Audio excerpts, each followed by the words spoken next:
It is hard to imagine that it has been over 40 years ago now since the time I heard Charles Dickens read in Steinway Hall in New York. It was December 1867, and it made the fortune of my life. Not in dollars, I am not thinking of dollars. It made the real fortune of my life, and that it made the happiness of my life. On that day, I called at the St. Nicholas Hotel to see my Quaker City excursion shipmate, Charlie Langdon, and was introduced to a sweet and timid and lovely young girl, his sister, the same one whose ivory miniature I had seen in his stateroom during our trip abroad. The entire Langdon family went to the Dickens reading, and I accompanied them. From that day to this, that sister and daughter has never been out of my mind or heart. As for my part, it was love at first sight. The works in Livy's heart were calibrated differently. They were set at a different speed. Livy was above me socially. The society of which the Langdon family were a part was rarefied air for me. Who was I, a rough and uncouth product of the West and the backwoods of Missouri, to aspire to such an atmosphere and such company? Then Burlingame's advice to me to always strive to climb came to mind. And I admit that at the bottom of my heart I felt I was as good as any other potential suitor for Livy's hand.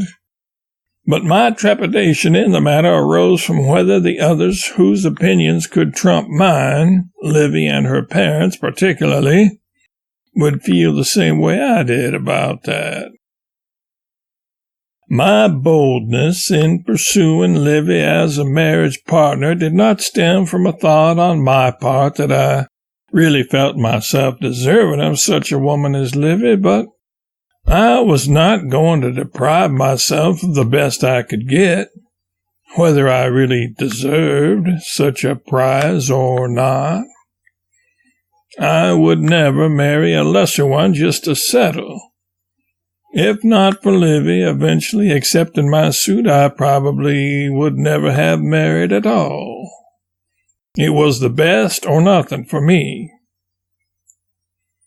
After visiting the Langdon family on whatever occasions I could contrive and invitations I could coerce from Charlie, I proposed to Livy in September of 1868, but she declined with thanks. Later in the year, I tried again, and this time she at least confessed her love for me, but continued hesitant as to agreeing to marry me. I could not blame her for her reluctance. Livy indeed had more to contribute to the union than I had. She was young, refined, cultured, innocent, and financially secure. 10 years her senior, I was approaching middle age, 33, and was unrefined, uncouth, rough around the edges as a result of my upbringing in a country town and from my years in the West, and my future was, at that point in my life, by no means secure. I had some notoriety and prospects, but would it all evaporate and vanish? I had not even written a book yet, disregarding the hastily assembled and poorly packaged collection featuring my villainous backwoods sketch about the jumping frog and other odds and ends. To prove worthy of Livy to her, her family, and to myself, I must show that I could support her in a manner appropriate to her upbringing. So, while I saw Livy as much as I could, I had to spend most of my time advancing my career as a writer and a lecturer. As I tramped about the country giving these lectures, I would send to Livy the review notices of these. That is, when they were flattering ones. I wanted to appear to her and the entire Langdon family as one who was on the rise, following an ascendant trajectory. When Miss Langdon finally agreed to accept me, after hundreds of love letters, which I wrote to her every chance I got, I went to her father and applied for the position of son-in-law.